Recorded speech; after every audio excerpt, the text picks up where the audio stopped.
News Kannada ವಾಹಿನಿಗೆ ಸ್ವಾಗತ. ಹಳೆಯ ನಗರಸಭೆಯ ಕಟ್ಟಡದಲ್ಲಿ ಎಸ್ಎಚ್ ಸುರಗಾವಿ ಇಂಟರ್ನ್ಯಾಷನಲ್ ಶಾಲೆಯನ್ನ 10-11 ವರ್ಷ ಕಳೆದರೂ ಸ್ವಂತ ಕಟ್ಟಡ ಹೊಂದದೆ ಶಿಕ್ಷಣದ ಹೆಸರಲ್ಲಿ ಹಣ ಮಾಡುವ ದಂಧೆಯನ್ನ ಎಸ್ಎಸ್ ಸುರಗಾವಿ ಅವರು ಮಕ್ಕಳಿಗೆ ವಂಚನೆ ಮಾಡುತ್ತಿದ್ದಾರೆ.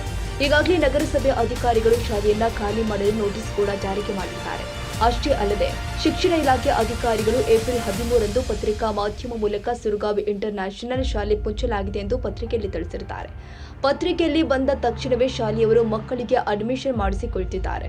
ಇದು ಎಷ್ಟರ ಮಟ್ಟಿಗೆ ಸುರಗಾವಿ ಇಂಟರ್ನ್ಯಾಷನಲ್ ಶಾಲೆಯನ್ನ ತೆಗೆಯಬೇಕು, ನಗರಸಭೆ ಕಟ್ಟಡವನ್ನ ನಗರಸಭೆಗೆ ಒಪ್ಪಿಗೆ ತೆಗೆದುಕೊಳ್ಳಬೇಕು, ಶಿಕ್ಷಣ ಇಲಾಖೆ ಕಾಯ್ದೆಗಳನ್ನ ದುರ್ಬಳಕೆ ಮಾಡುತ್ತಿರುವ ಶಾಲೆಯ ಚೇರ್ಮನ್ ಅವರ ಮೇಲೆ ಪ್ರಕರಣ ದಾಖಲಿಸಬೇಕು ಅಂತ ಈಗಾಗಲೇ ನಗರಸಭೆಗೆ, ಆಯುಕ್ತರಿಗೆ ಹಾಗೂ ಶಿಕ್ಷಣ ಇಲಾಖೆಗೆ ನಮ್ಮ ಸಂಘಟನೆಯಿಂದ ಲಿಖಿತ ದೂರು ನೀಡಿದ್ದೇವೆ.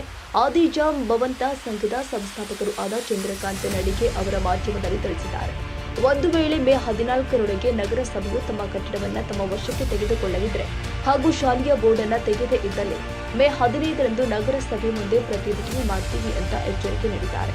ಈ ಸಂದರ್ಭದಲ್ಲಿ ಮಹಾನಾಯಕ ಡಾಕ್ಟರ್ ಬಿಆರ್ ಅಂಬೇಡ್ಕರ್ ಸೇನೆ ಹಾಗೂ ಆಟಿ ಜಾಂಬವಂತ ಸಂಘದ ಕಾರ್ಯಕರ್ತರು ಸುರೇಶ್ ಕೇದಾರಿ, ದತ್ತು ಮಳಿಗೆ, ಬಸವರಾಜ ಹರಿಜನ್, ಸತೀಶ್ ಚೌಹಾಣ್, ಶಿವಾಜಿ ಕಾಂಬ್ಳೆ ಪ್ರಮುಖರು ಭಾಗಿಯಾಗಿದ್ದರು.